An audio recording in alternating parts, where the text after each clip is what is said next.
วัสดีครับ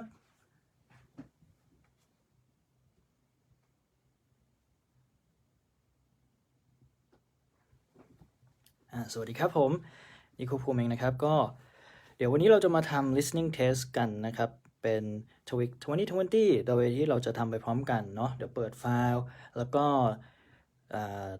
ฝนคำตอบหรือคิดคำตอบในใจก็ได้แล้วก็เช็คเฉลยตอนข้อนั้นๆเลยนะครับผมวันนี้ก็มาในรูปแบบที่ดิบๆหน่อยแล้วกันเซเรียลนิดหนึ่งก็คือถ่ายจากตัวกระดาษเลยนะครับไม่ได้ใช้ตัวคอมแต่ก็คิดว่าน่าจะได้ความรู้กันมากพอสมควรนะครับก็เดี๋ยวรอคนเข้ามาดูอีกนิดนึงนะสวัสดีครับผมคุณแก้วใช่ไหมครับก็เดี๋ยวระหว่างที่ทำเทสนะครับถ้าเกิดมีคำถามข้อสงสัยข้อไหนเนี่ยคอมเมนต์มาได้เลยถ้าเกิดว่ามีช่วงระหว่างออดิโอที่ผมสามารถตอบได้นะครับก็เดี๋ยวจะตอบให้ตอนนั้นนะครับเดี๋ยวเราจะทำเฉพาะ listening นะครับมีทั้งหมด100ข้อระยะเวลาอยู่ที่45นาทีนะก็ระหว่างดูไปนึกตามเลยครับหาคำตอบตามคิดคำตอบตามเลยเหมือนกับทำข้อสอบจริงเลยใครที่มีกระดาษอยู่ข้างๆตัวก็อาจจะเอามาแล้วก็เอาไม่ต้องเป็นกระดาษคำตอบนี้ก็ได้นะครับเอาเป็นกระดาษแบบ A4 ธรรมดาก็ได้มาฝนคำตอบแต่ละข้อไปเนาะแล้วก็ดูว่าตอบถูกตอบผิดยังไงบ้างสำหรับคลิปเฉลยนะครับก็ตามที่เขียนไว้ในสเตตัสนะครับก็คือถ้าเกิน100แชร์นะเดี๋ยวผมทำคลิปเฉลยละเอียดให้นะครับในตัวอันนี้ส่วนไฟล์สำหรับลิงก์ดาวน์โหลดเนี่ยเดี๋ยวขอจบคลิปนี้ก่อนแล้วเดี๋ยวผมไป convert ตัวไฟล์ให้แล้วก็แปะให้ในโพสต์นี้นะครับผมก็เดี๋ยวลองติดตามกันตอนนี้4 ทุ่มแล้วตอนแรกกำหนดการของเราคือ4 ทุ่มเดี๋ยวเราจะเริ่มทำเทสไปพร้อมๆกันนะครับก็ตัวเทสนี่ผมก็ดินสอฝนไปพร้อมกับทุกคนเลยนะฮะโอเคหวังว่าน่าจะยังไม่เคยอาจจะมีคนเคยทำชุดนี้มาแล้วหรืออาจจะยังไม่เคยนะครับมาลองดูกันเนาะหรือทำใหม่ก็ได้นี้เป็น listening part ที่1นะครับก็ใครที่ยังไม่เคยไปสอบหรือจำไม่ได้แล้วพาร์ท 1จะเป็นรูปภาพนะครับทั้งหมดเป็นรูปขาวดำนี่ผมขยายมาให้อีกทีหนึ่งในหนังสือเนี่ยมันค่อนข้างเป็นไฟล์มาเนาะ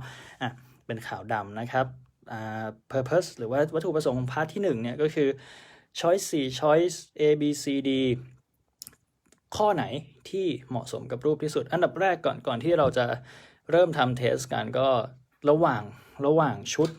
ระหว่างตัวเทสเนี่ยนะครับเดี๋ยวผมจะพอสแล้วก็จะอธิบายคร่าวๆเนาะว่าเราควรจะต้องเตรียมตัวทำอะไรยังไงบ้างพาร์ทที่1อันดับแรกอย่าลืมแล้วกันสิ่งที่คนเชื่อว่ามี6ข้อเนี่ยทุกคนทำได้โอเคกันอยู่แล้วนะครับแต่ว่าพยายามดูให้ทั่วรูปด้วยนะครับไม่ใช่มองแค่คนอย่างเดียวนะครับไม่ใช่มองแค่คนที่อยู่ตรงนี้หรือว่ามองสิ่งที่เป็นวัตถุด้านหน้าสุดคือมองไปจนถึงข้างหลังหลายคนไม่ได้มองข้างหลังเรียกว่า background ของรูปนะครับก็คือเห็นไหมฮะมีมูลี่ด้วยนะฮะมี shades ใช่ไหมมี curtain นะครับมี glasses of water มี table นะครับคือวัตถุทั้งหมดที่อยู่ในรูปเนี่ยเราควรจะ pay attention to detail หน่อยยกตัวอย่างเช่นภาพที่2เช่นเดียวกันนะครับมีเครื่องบินเนี่ยก็ควรจะมองถึง background ด้วยนะไม่ใช่มองแค่เครื่องบินอย่างเดียวนี่เป็น mistake เรียกว่า common mistake ของผู้สอบหลายๆคนก็คือจะโฟกัสแค่ภาพด้านหน้าอย่างเดียวแต่เห็นไหมฮะว่าในรูปนี้มีเครื่องบินกี่ลำมีทั้งหมด5 ลำใช่ไหม1 2 3 4 5นะครับนี่ก็ผมเพิ่งดูครั้งแรกเหมือนกันนะครับมี5 ลำมีคนอยู่ในรูปนี้ไหมครับมีด้วยเช่นเดียวกันนะครับเห็นไหมฮะมี1 2นะคือดีเทลเนี่ยเขาใช่ไหม mountain and hills นะครับAirport ตรงนี้เป็นต้นคือ details ของรูปเนี่ยพยายามดูให้ละเอียดมากกว่าแค่สิ่งที่อยู่ด้านหน้าสุดนั่นเองนะครับโอเคก็พร้อมแล้วเรามาทำไปพร้อมๆกันนะครับในคลิปนี้ข้อหนึ่งพอจบ audio แล้วผมก็จะฝนเฉลยเลยในนี้นะครับตรงนี้คือเฉลยเลยนะครับคำตอบที่ถูกต้องจะอยู่ด้านขวามือก็มาลองวัดกันดูครับว่าเราจะตอบเร็วและตอบถูกหรือไม่ส่วนคำอธิบายเฉลยละเอียดนะครับขอบคุณครับหน้าผมดูได้ในคลิปที่ผ่านมานะครับผมอันนี้ขอเปิดเป็นกล้องด้านนี้ก่อนเพราะว่าเราจะทำแบบเซเรียลนิดหนึ่งทำแบบ on paper เลยนะครับก็โอเคพร้อมกันหรือยังครับทุกคนครับถ้าพร้อมแล้วมาผมจะเปิด audioข้อที่1พาร์ทที่1แล้วนะครับ45นาทีทำไปพร้อมกันครับคืนนี้พรุ่งนี้วันหยุดเนาะ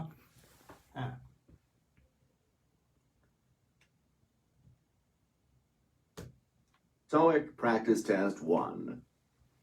Listening Comprehension. Part 1. Photographs. Directions. You will see a photograph. You will hear 4 statements about the ได้ยินเสียง photograph. โอเคเนาะนะครับ Choose the statement that most closely matches the photograph and fill in the corresponding oval on your answer sheet. Example. Now listen to the 4 statements. A. She's getting on a plane. อันนี้ยังเป็น example อยู่นะครับ She's reading a magazine. C. She's taking a nap. D. She's holding a glass. Statement B. She's reading a magazine best describes what you see in the picture. Therefore, you should choose answer B. ในช่วง direction เนี่ยนะครับสำหรับพาร์ทที่1แน่นอนครับเราเคยทำข้อสอบกันแล้วเราฝึกทำข้อสอบกันแล้วเราไม่จำเป็นที่จะต้องฟัง direction แบบละเอียดก็ได้นะครับฉะนั้นเวลาตรงนี้ผมแนะนำให้เราดูไปประมาณ 3-4 รูปเลยนะครับก็ภาพที่1มีอะไรบ้างภาพที่2มีอะไรบ้างนะครับใช้เวลา direction ตรงนี้ให้คุ้มค่านะครับภาพที่3มีอะไรภาพที่4มีอะไรบ้างเนาะเดี๋ยวอันนี้เรามาทำเริ่มที่ข้อที่1กันเลยนะครับ Number 1. Look at the photo marked number 1 in your test book. A. They're shaking hands. B. They're filling their glasses. C. They're applauding the speaker. D. They're waving to their friends. ข้อที่1คำตอบข้อ C ครับผม Number 2. Look at the photo marked number 2 in your test book. A. The plane has already landed. B. The passengers are ready to board. C. The train has left the station. D.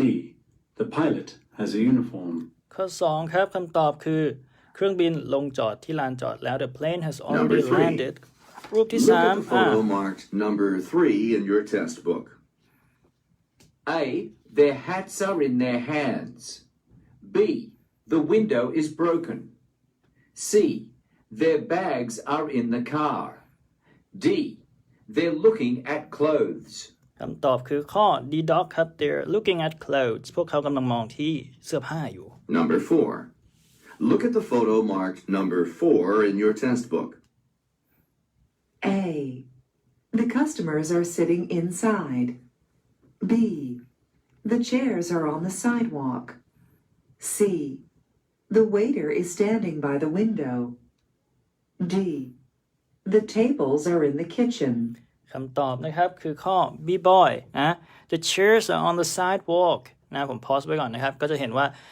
เก้าอี้อยู่ข้างนอกนะครับอยู่บนทางเดินเพราะเห็นคนเดินอยู่ตรงนี้เห็นรถจอดอยู่ตรงนี้นะครับเก้าอี้ตั้งอยู่ด้านนอกร้านคือมีข้อ A ที่บอกว่าเก้าอี้เนี่ยอยู่ข้างในร้านอันนั้นผิดแน่นอนอยู่แล้วนะครับคำตอบคือข้อ B boy The chairs are on the sidewalk คือฟุตบาทนั่นเองนะครับโอเคภาพที่5ดูให้เวลาดูกันก่อนเมื่อกี้อาจจะเร็วไปนิดนึงขออภัยนะฮะข้อที่5นะครับไปเลยต่อเลยนะฮะ Number 5. Look at the photo marked number 5 in your test book. A. She's reading a newspaper. B. She's eating a meal. C. She's looking at new shoes. D. She's reporting the news. คำตอบคือข้อ A ครับ She's reading a newspaper นี่ตรงตัวมากเลยตรงตัวที่สุดเลยนะฮะใน5ข้อที่ผ่านมาเนาะShe's reading the newspaper โอเคมาข้อที่6ครับ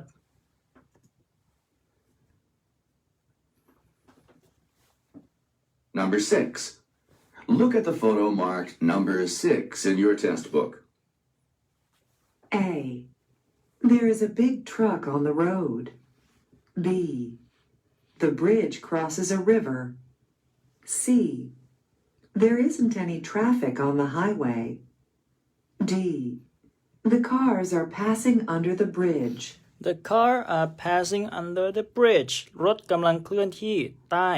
ทางด่วนนั่นเองครับเห็นทางด่วนไหม The car passing under the bridge นะครับทางด่วนโอเคนี่คือพาร์ทที่1ครับ TOEIC 2020นะครับมีคำถามดรอปมาได้คอมเมนต์ได้เลยนะครับส่วนเฉลยแบบละเอียดเนี่ยเดี๋ยวถ้าแชร์เกิน100แชร์นะครับเดี๋ยวจะทำเฉลยละเอียดให้เนาะแน่นอนครับอันนี้เราไปแบบ ทำข้อสอบไปพร้อมกันก่อนนี่คือพาร์ทที่1นะครับมี6ข้อส่วนพาร์ทที่2นะพาร์ทที่2ก็รีวิวกันนิดนึงเรียกว่า stimulus and response คือคล้ายๆกับถามตอบในกระดานถามเนี่ยไม่มีอะไรเลยฮะไม่มีอะไรเลยนะไม่ต้องอ่านไม่สามารถอ่านได้เพราะว่าเขาบอกว่าให้ไปฝนคำตอบใน answer sheet พาร์ทที่2เนี่ยเหมือนกับเป็น pure listening นะครับก็คือต้องใช้สกิลการฟังอย่าง 100% นั่นเองนะแล้วก็ลักษณะของคำถามก็จะเป็นคำถามมาชุดหนึ่งนะครับสั้นๆแล้วก็ choice จะมีแค่ A B C นะครับจะมีแค่3 choice คือ A B C เนาะสำหรับพาร์ทที่2พร้อมแล้วเราไปลุยกันเลยดีกว่านะครับเดี๋ยวลองดู direction ด้วยนะว่าเขาพูดว่าอย่างไรนะครับเป็นการ warm up ไปนิดนึงไปในตัว Part 2. Question Response. Directions. You will hear a question and 3 possible responses. Choose the response that most closely answers the question and fill in the corresponding oval on your answer sheet. นิดนึงนะฮะเขาบอกว่า choose the response that most closely answer คือคำว่า closely เนี่ยแปลว่าใกล้เคียงนะครับฉะนั้นคือหลายๆข้อเราอาจจะรู้สึกได้ว่าเราจะรู้สึกได้ว่าบางทีมันไม่ได้มีคำตอบที่เป๊ะๆ 100% นะแต่ว่าคำตอบบางข้อคือคำตอบที่สามารถใกล้เคียงหรือตอบได้ถูกต้องตามสถานการณ์นั้นได้ใกล้เคียงที่สุดนะครับฉะนั้นมันไม่จำเป็นที่จะต้องแบบเป็น perfectly answers the question มันใช้คำว่า closely แทนนะ Example. Now listen to the sample question. You will hear, How is the weather? you will also hear, A. It's raining.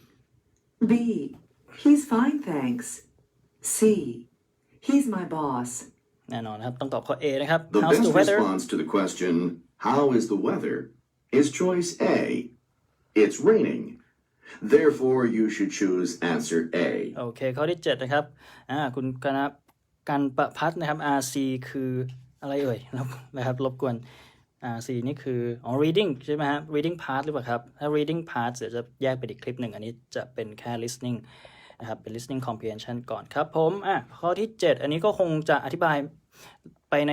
ตรงนี้ไม่ได้นะเพราะมันไม่ได้มีอะไรเขียนตรงนี้ก็เช็คคำตอบสกิลการฟังของเรากันไปเรื่อยๆนะฮะ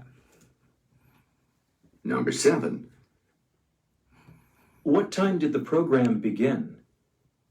A. Just after 10 o'clock. B. Yes, he can program computers. C. Please begin again. ตอบข้อ A ครับ Number 8. Is this your coat? A. Yes, this wall needs a new coat of paint. B. Yes, it's mine. C. Yes, I saw the note. Is this your coat? Yes, it's mine. ข้อ B ครับโค้ดของคุณหรือเปล่าของฉันเอง Number 9. It looks like it's starting to rain. A. I hope we'll meet again. B. Yes, he looks like he's ready to start. C. Here, please take my umbrella. ดูเหมือนฝนจะตกแล้วเอาร่มฉันไปเลยนะเหมาะสมสุดแล้วนะครับข้อ C Number 10. Where did you leave the newspaper? A. Yes, it's brand new. B. I put it on your desk. C. I usually read it before breakfast. คุณเอาหนังสือพิมพ์ไปไว้ที่ไหนฉันวางไว้ที่โต๊ะของคุณ I leave it on your desk ข้อ B ครับ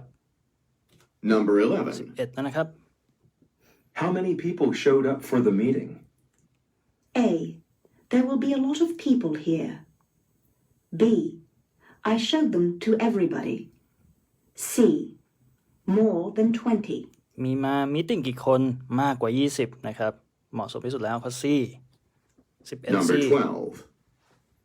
Who gave you this assignment? A. My boss told me to do it. B. I haven't signed it yet. C. He gave it to me yesterday. ใครให้งานคุณมานะครับบอสฉันให้มานี่เองข้อ A นะครับ My boss gave it to me ต้องมีคนระบุ Number มา 13. How long did the plane ride last? A. About 5 hours. B. No, it wasn't long. C. She was the last one to get there. How long did the plane flight last นะครับข้อ A เนาะตอบชั่วโมง Number นะครับถามถึง 14 ชั่วโมงตอบชั่วโมง It's very warm in here. A. I think it's in here.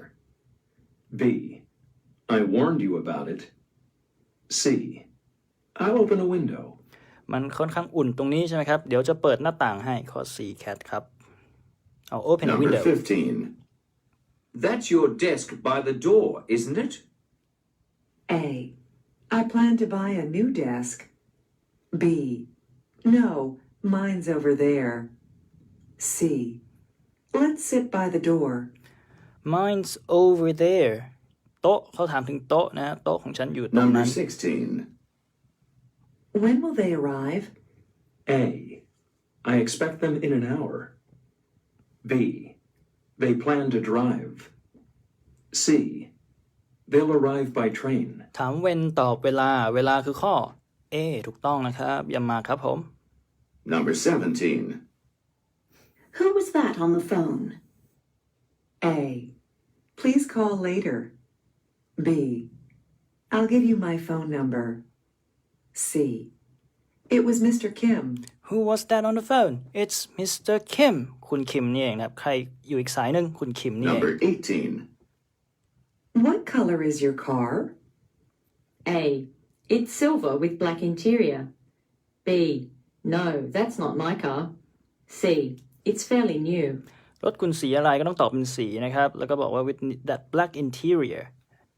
ภายใน Number นะ 19. Where can I find the copy machine? A. I agree. We need a new copy machine. B. It's just down the hall to the left. C. You'll find that it works very well. ตอบข้อ B boy ครับคิดไปตอบไปพร้อมๆกันนะครับ Number 20. ตอบในใจก็ได้หากระดาษโน้ตมาก็ได้ I'm really hungry. A. There's no need to hurry. B. Please don't be angry. C. Me too. Let's take a lunch break. ก็ถามว่า hungry ถูกไหมครับ hungry ก็ต้อง take a lunch break C ครับ20ต Number อบ C 21. Why did they get here so late? A. We're going to need 8. B. Their train was delayed. C. They're getting in later this afternoon. ทำไมเขาถึงมาเลทtrain delay รถไฟมาช้า Number 22. Where do you want to eat? A. I don't care for that kind of food. B. Let's try the restaurant across the street. C. No, there's no heat. You'll have to put on a warm sweater. Where do you want to eat ต้องตอบ location ครับ Where restaurant ข้อ B Number 23. It takes about an hour to get to the airport. A. Then we should leave here by 3 o'clock. B. It's a very modern airport. C. I don't really like to fly. บอกว่าใช้เวลาเป็นชั่วโมงไปถึง airport นะครับก็ต้องออกก่อนบ่าย3นี่คือคำตอบที่ closely เหมาะสมที่สุด Number ครับข้อ A ครับ 24. How much did the new computer cost? A. Not much. I bought it on sale. B. No, we're not lost. C. I rarely use a computer. How much did the computer cost Not much it was on sale Number ข้อ A 25. ครับ What day is the meeting? A. We'll be meeting many new people. B. There isn't enough seating. C. It's scheduled for Friday. What day ตอบ day ใช่ไหมเมื่อกี้วันก็มีวันเดียวข้อเดียว Friday วันศุกร์นี่เองทุกคนฟังเหมือนกันครับ Number 26. Who did you have dinner with? A. She's looking much thinner. B. Just a few business colleagues. C. We ate in a hurry. Who ตอบคนมีคนอยู่คือ colleagues ครับ colleagues แปลว่าเพื่อนร่วมงานข้อ B boy Number 27. Do you work in this building? A. Yes, on the 3rd floor. B. It's quite an old building. C. I often work weekends. คุณทำงานในตึกนี้ไหมใช่แล้วทำงานชั้น1ใช่ไหม on the first floor ข้อ A Number 28. Whose briefcase is this? A. I think it's mine. B. Please be brief. C. Take it just in case. กระเป๋าถือของใครฉันคิดว่าเป็นของฉันข้อ A ครับ I think it's mine. Number 29. Did you mail those letters? A. We can talk about it later. B. There are some envelopes in my desk. C. Yes, I took them to the post office at noon. คุณส่งจดหมายหรือยังใช่แล้วฉันส่งไปตอนเที่ยงใช่ไหมนะครับที่ไปรษณีย์ Number 30. ข้อ2ข้อสุดท้าย Why weren't you at the office yesterday? A. I was feeling sick. B. This is your office. C. Yes, today is the day. ทำไมคุณไม่อยู่ออฟฟิศเมื่อวานอ๋อ I was feeling sick ฉันป่วยนะข้อ A Number 31. This is a very nice hotel. A. Don't worry, I won't tell. B. Yes, it is. I always stay here. C. You'll need to make a reservation. This is a very nice hotel นะครับ yes คำตอบคือใช่ใช่ไหมฉันมักจะพักที่นี่นะถ้าจำไม่ผิดนะครับในเทปสคริปต์คำตอบคือข้อ B ครับคำถามว่าทำไมคุณถึงอยู่ที่โรงแรม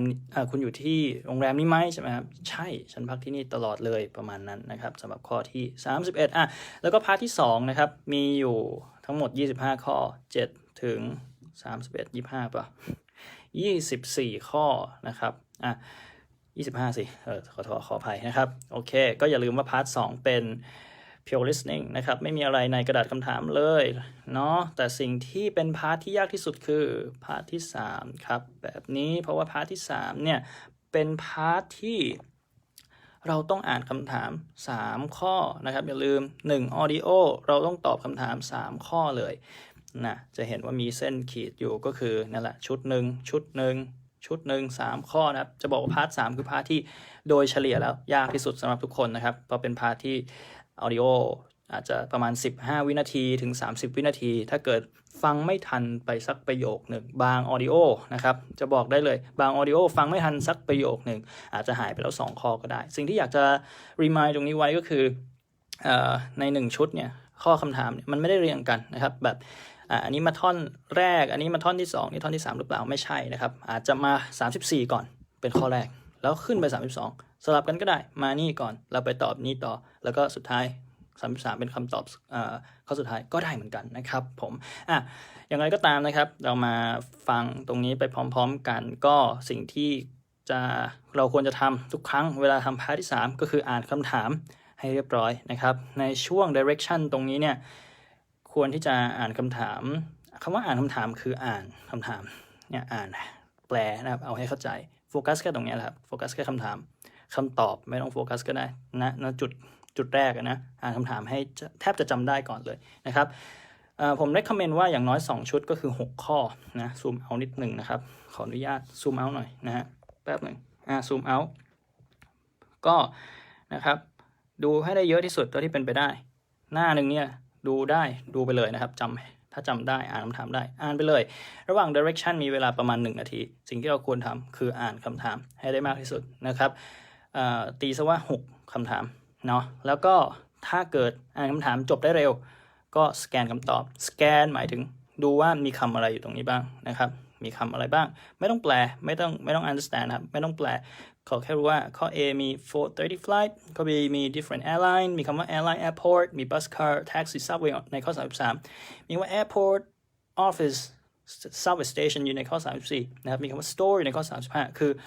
คิดในใจเนาะแล้วอย่าลืมผมเขียนมากตรงนี้ไปเนี่ยไม่ได้นะจริงๆในห้องสอบเขาห้ามเขียนอะไรในกระดาษคำถามนะครับโอเคตรงนี้อยากให้ฝึกกันก็อ่านคำถามให้ได้เยอะที่สุดเท่าที่เป็นไปได้นะครับบาย Part 3. Conversations. Directions. You will hear a conversation between 2 or more people. You will see 3 questions on each conversation and 4 possible answers. Choose the best answer to each question and fill in the corresponding oval on your answer sheet. Questions 32 through 34. ชุดแรกมาแล้วนะครับเดี๋ยวซูมอินเข้าไปก่อนนะครับโอเคนะตรงนี้อาจจะอธิบายยากนิดหนึ่งนะครับเวลาจบ audio เดี๋ยวจะไปเฉลยอีกคลิปนึงยังไงช่วยแชร์ช่วยไลค์ช่วยแชร์ไลค์เพจแชร์เพจ แชร์โพสต์นี้ด้วยนะครับผมโอเคไปครับ Refer to the following conversation. His plane is due to arrive at 4:30. I think we should go pick him up at the airport. Good idea, but we'll need to leave at 3 if we're going to be on time. It's a bit far to get there. You're right. And I don't think we should take a taxi. The subway is much faster. Okay, that sounds like a good plan. I'll meet you at your office and we can walk to the station together. 32. จบแล้วครับ What does the man คำตอบนะ suggest doing? ข้อ C ครับ32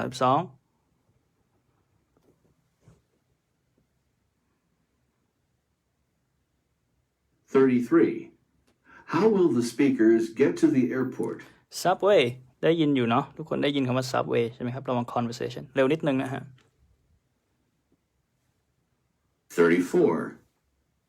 Where will the speakers meet? บอก meet at your office ก็คือผู้ชายพูดให้ผู้หญิงนะครับก็ต้องเป็น women's office ชุดถัดไป Questions 35 through 37 refer to the following conversation. Excuse me, can you tell me where I can find manila envelopes? They're on aisle 6 on the shelf below the printer paper. And you're in luck. They're on sale this week for 20% off. Great. I always love to save money. If you don't see the style you want, I'd be happy to order some for you. And you'd still get the 20% discount if you order today. 35. จบแล้วครับ Where does this conversation take place? คือต้องเข้าใจว่ามันจะมีสินค้าที่เขาพูดถึงอยู่คือ Manila envelope นะครับหมายถึงเป็นซองจดหมายสีน้ำตาล Manila envelope นะครับ 36. เลย What อยู่ is ที่ the ร้าน man ค้า looking for? สิ่งที่เขามองหาก็คือ envelope นั่นเองก็คือข้อ A เช่นเดียวกันนะครับเขาอยู่ที่ร้านเขามองหาซองจดหมาย 37. What does the woman offer to do? ผู้หญิงเขาจะสั่งซื้อให้ใช่ไหมครับจัดการเรื่องสั่งซื้อให้คือข้อ C cat ครับโอเค38ถึง40เดี๋ยวให้เวลาดูแป๊บหนึ่งนะ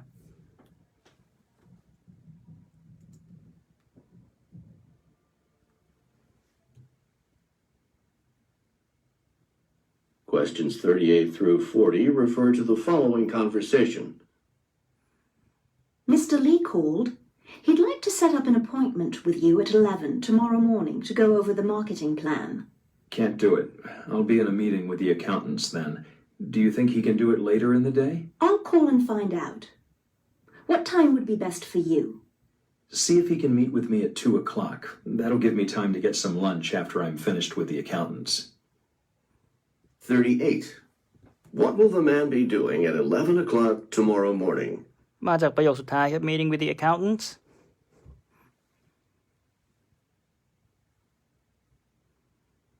39. What does Mr. Lee want to discuss? a marketing plan พูดอยู่นะมีคำหนึ่งดรอปมาอยู่นะครับตรงท่อนกลาง 40. What does the woman want to know?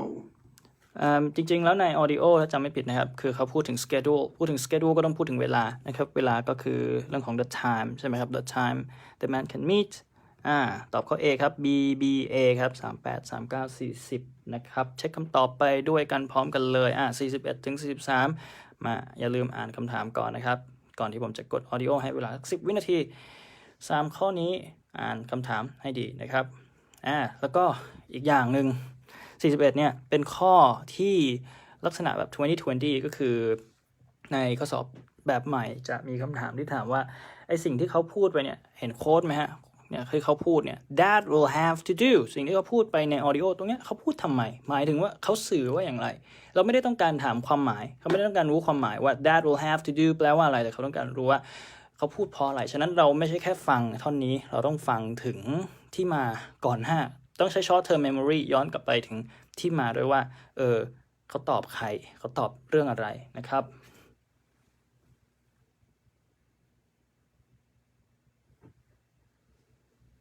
Questions 41 through 43 refer to the following conversation. Do you think you can have those copies ready this afternoon? They need to be mailed out as soon as possible. I'm sorry, I didn't get the originals until just before lunch. And you need them all collated and stapled, right? I'll have them for you tomorrow morning. All right, that'll have to do. I asked for 75 copies, didn't I? Yes, but I'm going to make 85. We'll need those 10 extra for the office staff and the file. By the way, could you give me the addresses so I can get the labels ready? 41. What does the man mean when he says, 43เกี่ยวกับ Could you give me the "That'll have to label do"? Could you give me the label นะครับ43เนี่ยต้องตอบ labels เมื่อกี้เป็นท่อนสุดท้ายน่าจะจำได้ง่ายสุดนะครับ43ตอบข้อ D doc ครับ เฮ้ย 42. โทษทีตอบ What ข้อ are C the extra copies for? ไม่ใช่ labels address โทษทีส่วน41 42นะครับตอบข้อ D doc ทั้งคู่เลยก็ผิด 43. ได้เหมือนกันนะฮะ What does the woman ask the man for? ฝนผิดครับเอาใหม่จะเห็นว่าข้อนี้เนี่ยในข้อ43เนี่ยเป็นข้อนี้รู้สึกว่าจะเรียงกันนะครับคือ41แล้วมา42แล้วก็มา43นะในเทปสคริปต์นะครับเดี๋ยวจะทำเฉลยละเอียดแล้วเดี๋ยวไปเฉลยละเอียดตรงนั้นละกันแต่ว่าอันนี้เรียงกันนะครับ41 42 43ตอบข้อ D doc แล้วก็ C cat นะครับ she needs for the addresses เธอต้องการรู้เกี่ยวกับที่อยู่ที่จะต้องส่งใช่ไหมฮะชุดถัดไปนะครับชุดถัดไปมาดูกัน44ถึง46ดูคำถามกันก่อน Who is the man most likely แปลกันดีกว่านะครับWho is the man most likely ผู้ชายน่าจะเป็นใครน่าจะมากที่สุด likely แปลว่าน่าจะนะครับน่าจะเป็นใครมากที่สุดฉะนั้นเราต้องเดาแน่นอนครับเวลามีคำว่า likely อยู่แบบนี้เขาไม่พูดมาตรงๆแน่นอน 100% นะครับอาจจะพูดคำดรอปมาให้ข้อที่45 How many nights does the women want to stay at the hotel กี่คืนที่ผู้หญิงต้องการที่จะพักที่โรงแรมน่าจะเดาได้เลยไหมว่าออดิโอเกี่ยวกับอะไรผมยังไม่เคยฟังนะแต่บอกได้เลยว่าผู้หญิงน่าจะต้องโทรไปหาที่โรงแรมใช่ไหมพอพูดว่าโทรไปที่โรงแรมเพราะข้อที่45เกี่ยวกับโรงแรมข้อนี้เราก็พอจะเดาได้นะว่าต้องเกี่ยวกับโรงแรม นะครับแต่เราไปฟังออดิโอดีกว่า46 What does the woman ask the man to do ผู้หญิงถามให้ผู้ชายทำอะไรask หมายถึงขอก็ได้นะครับไม่ได้แปลว่าต้องแปลว่าถามอย่างเดียวขอให้ผู้ชายทำอะไรนะครับโอเคไปฟังกันครับขออภัย Questions 44 through 46 refer to the following conversation. I called the Grand Hotel this morning and booked you a room for Wednesday and Thursday nights. Would you mind calling back and asking them to add a night? I'd like to stay over Friday and get some sightseeing in. I'll do it after lunch if you don't mind. Right now I have to finish typing these reports. Fine, that's not a problem. Just please don't forget to do it. 44. 44 ค Who รับ is the man most likely? ผู้ชายไม่ได้เกี่ยวกับโรงแรมนะครับแต่ผู้ชายเป็น assistant ครับ 45. How many nights does the woman want to stay at the hotel? เขาบอกว่าเขาอยากจะอยู่ต่อไปอีกคืนหนึ่งจากเดิมที่ผู้ชายบอกว่า2คืนก็ต้องเป็น3คืนนะครับ 46. What does the woman ask the man to do? make a phone call ผมพอสไว้นิดนึงคือจะบอกว่าจริงๆเนี่ย44เนี่ยเป็นข้อแรกที่ได้คำตอบนะครับที่ผู้ชายบอกมาคือรู้ได้ทันทีว่าเขาไม่ใช่คนที่ทำงานในโรงแรมคือข้อ B เนี่ยตัดทิ้งไปได้เลยแล้วก็ข้อ D doc ตัดทิ้งไปได้เลยนะครับเพราะว่า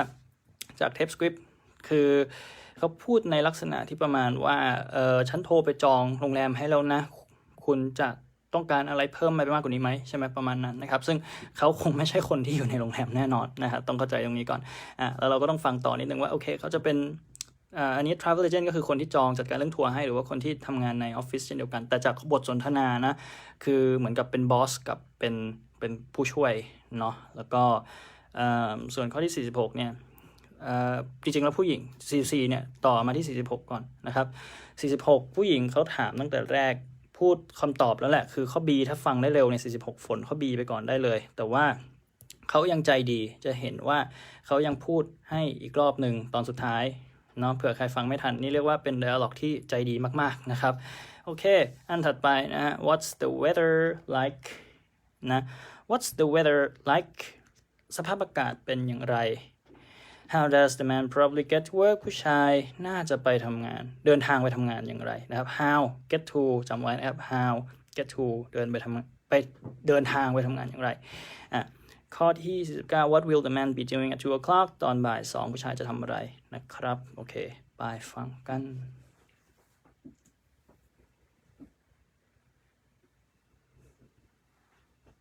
Questions 47 through 49 refer to the following conversation with three speakers. What terrible weather we're having. Have you ever seen such thick fog? I've heard it's been causing a lot of problems on the highway. That's true. It took me over an hour to get into the office this morning because the traffic was so heavy. You should have taken the train. I did. And I wasn't delayed even 1 minute. The subways were running on time too. Well, I hope the weather clears up soon because I have to get to a 2 o'clock meeting and I'd rather not put up with any more delays. 47. ฟังยากนิดหนึ่ง What's the weather like? ตอนสุดท้าย49 What's the weather like ก่อนนะครับคำตอบคือ foggy นะครับคือมีหมอกลงหนาเลยข้อ A 48. How does the man probably get to work? เขาบอกว่า the traffic ฉันบอกว่า the traffic เขาต้องอยู่บนรถครับ he drove 49. What will the man be doing at 2 o'clock? เป็นช่อนสุดท้ายนะครับคือเขาบอกว่า I have to meet somebody at 2 o'clock นะประมาณนั้นนะครับอันนี้จะเป็นลักษณะแบบ2020เลยคือเป็น three speakers มีอยู่ด้วยกัน3คนที่คุยกันจะเห็นว่ามีผู้หญิง2คนแล้วก็ผู้ชายคนหนึ่งนะครับบอกว่าสำเนียงฟังยากอยู่พอสมควรนะคือผู้ชายเนี่ยค่อนข้างจะน่าจะ British นะน่าจะนะครับแล้วก็ติดโทนแบบหนังนิดนึงแบบสำเนียงแบบ Irish เก่าๆนิดนึงคือ TOEIC 2020มันจะค่อนข้างมี accent หลากหลายนะดูหนังเยอะๆนะครับช่วยได้โอเคชุดถัดไปนะครับก็เนี่ยตัดแปะผมบอกแล้วว่าวันนี้มาแบบ surreal นะครับ50 Where does the man want to go ผู้ชายอยากจะไปที่ไหน Where is it หมายถึงว่า conversation เนี้ยอยู่ที่ไหนอยู่นะครับ What does the woman say about the library ผู้หญิงพูดเกี่ยวกับห้องสมุดเรื่องว่าอย่างไรใช่ไหมความคิดเห็นของผู้หญิงเกี่ยวกับห้องสมุดนะครับโอเคถ้าพร้อมแล้วไป Questions 50 through 52 refer to the following conversation. Can you tell me how to get to the post office, please? Certainly. Just go straight ahead for 5 blocks, turn left, go down 2 blocks, and you'll see it on the corner next to the bank. Thank you. Do you know if there's any parking near there? Oh, yes. The library parking lot is just across the street. You can usually find a space there, and it's free. นี่เรียงกันเลยนะฮะ 51 Where does the man want to go? อันเนี้ยมาตั้งแต่ท่อนแรกนะครับเขาบอกจะไป post office คือไปรษณีย์แล้วผู้หญิงก็ตอบบอกทางให้นะฮะคืออันนี้ต้องฟังยากนิดนึงบอกว่าต้องเดินไปทางนี้เลี้ยวซ้ายเลี้ยวขวาแล้วสุดท้ายคือเขาบอกว่าอยู่ที่หัวมุมคือ on corner ก็พูดมาตรงๆข้อดีด็อกนะครับแล้วก็สุดท้ายคือ52มีที่จอดรถไหมผู้ชายถามผู้หญิง 52. What does the woman say about the library? ผู้หญิงบอกว่า usually you can park there ใช่ไหมครับก็คือมีที่จอดรถอยู่แล้วมีที่จอดรถ parking พูดถึง parking ก็ต้องพูดถึงข้อไหนครับพูดถึง parking นะว่ามีที่จอดรถอยู่เยอะแยะเลย52ก็ต้องเป็นข้อ C cat นั่นเองครับใครตอบถูกยินดีด้วยนะครับ52ข้อ C ครับชุดถัดไป53ถึง55อ่านคำถามกันครับ Why is the man excited ทำไมผู้ชายตื่นเต้น When is the banquet ใครทราบบ้างครับแปลว่าอะไรคอมเมนต์มาได้นะครับมีคำถามข้อสงสัยตอนนี้คอมเมนต์มาได้ถ้าตอบได้เลยเดี๋ยวจะตอบให้นะฮะแต่ถ้าเกิด in detail เดี๋ยวจะทำคลิปเฉลยให้แบบละเอียดถ้าถึง100แชร์เนาะย้ำไว้อีกรอบหนึ่ง banquet นะครับหมายถึงงานเลี้ยงนะงานเลี้ยงแบบในโรงแรมแบบเป็นทางการนะครับอันนี้ก็งานเลี้ยงนั้นจัดขึ้นวันไหนช่วงไหนWhat does the woman offer to do ผู้หญิงเสนอที่จะทำอะไรให้ offer แปลว่าเสนอนะครับไปลุย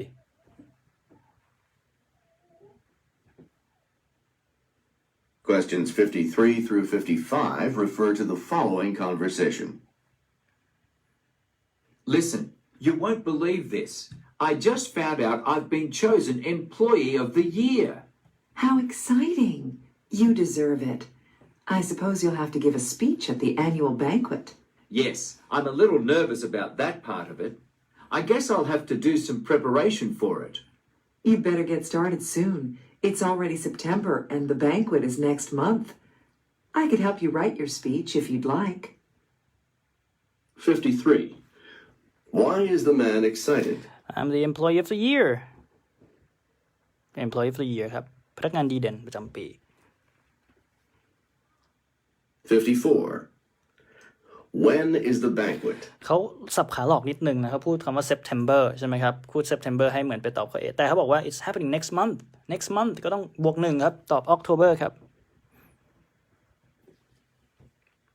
55. What does the woman offer to do? help you with a speech หมายถึง talk speech หมายถึงสุนทรพจน์การกล่าวสุนทรพจน์ซึ่งก็คือ talk นะครับอย่าลืมมันคือข้อ A นี่แหละคำเดียวกัน speech กับ talk ชุดถัดไปครับ56 what do the speaker wants to do พูดต้องการทำอะไรนะครับ what is the problem ปัญหาคืออะไร how will the man pay ผู้ชายจะจ่ายชำระอะไรก็แล้วแต่อย่างไรนะครับนี่ก็อ่านคำถามง่ายๆเนาะไปดูกันฟังกันครับ Questions 56 through 58 refer to the following conversation with 3 speakers. It looks like this restaurant is closed. Wouldn't you know it? What'll we do now? I'm so hungry. I know a cafe that stays open late. I can call and check if they're still open. A cafe? I suppose they only serve sandwiches or something like that. I don't mind sandwiches. I guess we shouldn't have waited till so late to eat. Oh, I forgot my wallet. Did anybody bring a credit card? Don't worry, I'll pay. I have plenty of cash on me. 56. What do the speakers want to do? ข้อ A นะครับหาอะไรกินเนาะทุกคนฟังตรงกันนะครับสำเนียงเขาพูดเร็วไปนิดนึงนะแต่ฟังง่ายอยู่แต่เร็วนะครับวันนี้ 57. What is the problem? It's late เพราะคือร้านอาหารเนี่ยมันปิดแต่เขาหิวกันนะนี่มาตั้งแต่ต้นเลยนะครับแล้วก็สุดท้ายน่าจะฟังได้ตรงตัวบอกว่าจ่ายกันยังไงดี 58. How will the man pay? ได้ยินตรงกันใช่ไหมว่าผู้หญิงพูดว่าฉันไม่ได้เอากระเป๋าตังค์มา I didn't bring my wallet แต่ผู้ชายบอกว่า Don't worry I'll pay with my credit card I'll pay with my credit card นะครับก็ credit card ง่ายข้อ C cat นั่นเอง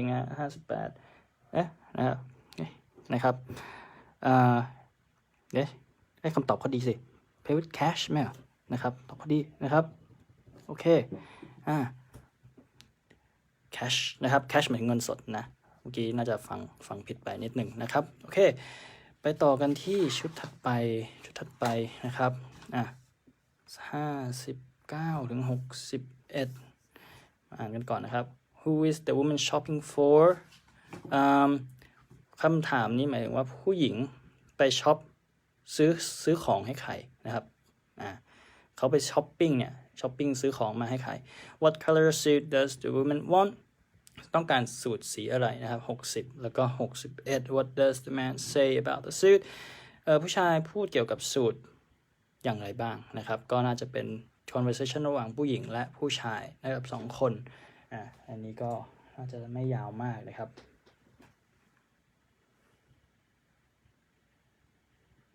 Questions 59 through 61 refer to the following conversation. I'm looking for a business suit, but not for myself. I want it for a birthday present for my husband. These summer suits just arrived. The material is very fine. And look at these colors. White, beige.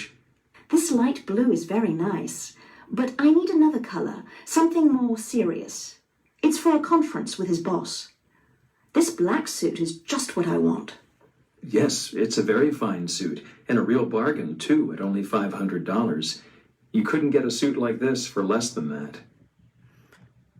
59. น่าจะชัดเจนนะครับ for her Who husband is the woman shopping for?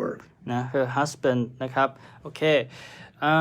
who is the woman shopping for มาตั้งแต่แรกเลยครับ I didn't shop for myself shop for my husband นะครับแล้วก็60เนี่ย What color suit does the woman want? ตอนแรกพูดว่าตรงนี้มีแต่สีเบจอะไรแบบนี้ใช่ไหมฮะแล้วก็สุดท้ายคือต้องฟังมันมีทั้งเบจมาตั้งแต่แรกแล้วก็แต่สุดท้ายจริงๆคือเขาต้องการ this black suit is what I want นะครับคือข้อดีด็อกต้องตอบว่า black อยู่แล้วนะแล้วสุดท้ายคือต้องเข้าใจว่าผู้หญิงกำลังคุยกับคนพนักงานในร้านเนาะเขากำลังแนะนำชุดสูทอยู่สุดท้ายเนี่ยแต่สุดท้ายเขาบอกว่าราคานี้คุณหาไม่ได้แล้วนะสูทอันเนี้ยราคาไม่แพงนะครับบอกว่า this is a real bargain เดี๋ยวไปดูคำศัพท์กันนะถ้า ได้ทำคลิปเฉลยละเอียดนะครับ this is a real bargain ก็คือ this is a very good deal เป็นดีลที่ดีมากฉะนั้นเขาต้องการสื่อความหมายว่ามันไม่แพงสำหรับสูตรตัวนี้ข้อ C นั่นเองนะครับข้อที่61ตอบข้อ C ครับเช็คดูเนาะตอบทันตอบถูกหรือเปล่านะครับเมื่อกี้ผมติดนิดนึงคือเมื่อกี้รู้สึกว่า58เนี่ยนะที่ถามว่าผู้ชายจ่ายยังไงนะคือผมจำรู้สึกว่ามันตอบแคชแต่ผมไม่แน่ใจระหว่างเครดิตการ์ดกับแคชเดี๋ยวไปดูกันอีกทีหนึ่งนะครับในเทปสคริปต์นะเพราะว่าก็จะได้วิเคราะห์กันละเอียดหน่อยนะครับสำหรับ58ขออภัยเมื่อกี้สะดุดไปนิดนึงนะละเมออยู่นะฮะโอเค62ถึง64มาครับมา62ถึง64เดี๋ยวซูมเอาให้ก่อนแป๊บนึงครับมองไม่เห็นมันยาว What does the man ask the woman to do ผู้ชายขอให้ผู้หญิงทำอะไร63เป็นคำถามขอบคุณมากครับคุณเมย์แคชอยู่แล้วเนาะฟังทันเนาะนะครับโอเคแต่ถ้าที่จำได้คือผู้หญิงไม่ได้เอา wallet มานะครับแต่ว่าผู้ชายก็เสนอว่าเดี๋ยวฉันจ่ายให้ได้นะครับแคชเนาะแคชแหละนะครับขอบคุณมากครับคุณอัครรัตน์นะครับ plenty of cash ขอบคุณครับโอเคเยี่ยมครับ cash ครับ cash โอเคครับผมขอบคุณครับคุณพลอยครับไปต่อกันครับที่62ถึง64นะ What does the man ask the woman to do What does the woman mean when she says I know what you mean ฉันรู้ว่าคุณพูดถึงอะไรนะครับเขาพูดอันนี้เพราะอะไรอย่าลืมว่า63เป็นคำถามแบบ20ถามถึงที่มาที่ไปเหตุผลนะครับเราไม่ได้ต้องการว่าอันนี้ตอบอะไรหรือความหมายคืออะไรเราต้องการรู้ที่มาที่ไปฉะนั้นข้อนี้เราต้องฟังต้องใช้ short term memory ย้อนขึ้นไปด้วยว่าก่อนหน้าที่เขาจะตอบว่า I know what you mean อีกคนหนึ่งเนี่ยพูดว่าอะไรนะครับคนถัดไปเนี่ยพูดว่าอะไรนะแล้วก็สุดท้าย64 What does the woman say about the man's vacation schedule นะครับผู้หญิงพูดเกี่ยวกับกำหนดการพักของกำหนดการ holiday ของผู้ชายว่าอย่างไรบ้างนะครับโอเคอันนี้เป็น question ที่ยาวนิดนึงนะครับ Questions 62 through 64 refer to the following conversation. Do you have any ideas for somewhere nice to spend my vacation this fall? I'll have to start making plans soon. How about New York? Or Paris? They're both fun places to visit. I was thinking about something warmer. I'd rather not go anywhere cold at that time of year. I know what you mean. What about Hawaii? It always feels like summer there, even in the fall and winter. Yes, but that's far to go for just 1 week, don't you think? 1 week is all you get? Wow, I get 3 weeks vacation at my job. 1 week is all you get นะเมื่อกี้อันสุดท้ายนะเฉลยก่อนแล้วกัน 1 week is all you get I get 3 week vacations at my job คือผู้หญิง suggest ว่าเฮ้ยคุณพักลางานได้แค่อาทิตย์เดียวเองเหรอฉันได้ตั้ง3 week เลยนะฉะนั้นสิ่งที่เขาพูดก็คือตกใจทำไมผู้ชายหยุดได้แค่สั้นๆเองนะครับ week เดียวก็คือข้อ A ครับ64ตอบข้อ A นะครับอันนี้ตอบให้ก่อนเพราะมันล่าสุดนะส่วน62นะครับ What does the man ask the woman to do เขาถามถึง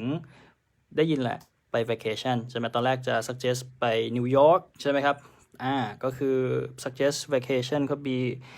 แต่ไม่ไปสุดท้ายไม่ได้ไปนิวยอร์กเพราะเขาบอกว่าอะไรครับต้องการหาที่ที่มันอุ่นขึ้นนะครับบอกว่า I need a warmer place ฉะนั้นต้องการ warmer place แล้วผู้หญิงก็ตอบว่า I know what you mean เห็นด้วยนั่นเองว่าไป vacation ในที่ที่อากาศโอเคคือไม่หนาวมากน่าจะดีกว่าก็ต้องเป็นข้อ4นะครับ63ตอบข้อ4นะครับ She agrees that going to a warm place is a good idea เธอเห็นด้วยนั่นเองโอเคอันนี้อาจจะยาวนิดหนึ่งนะครับสำหรับ3ชุดนี้ไปต่อที่ชุดถัดไปชุดถัดไปชุดก่อนสุดท้ายนะครับมี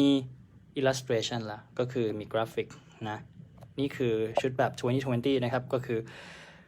พาร์ท3จะมีรูปภาพแล้วนะหลายคนที่ไปสอบมาแล้วก็อาจจะรู้แล้วนะครับฉะนั้นเราไม่ใช่แค่ฟังอย่างเดียวแต่ต้องดูตัวกราฟิกด้วยแต่ไม่ต้องเป็นห่วงครับเพราะว่าเขาจะเขียนไม่ชัดเหรอครับแต่ของผมยังชัดอยู่เลยนะโอเคจะต้อง refresh ใหม่นิดนึงนะครับตรงนี้ไม่มีปัญหานะแต่ขอบคุณที่ฟีดแบ็กมานะครับผมคุณเอมิลี่ครับขอบคุณมาก อย่างไรก็ตาม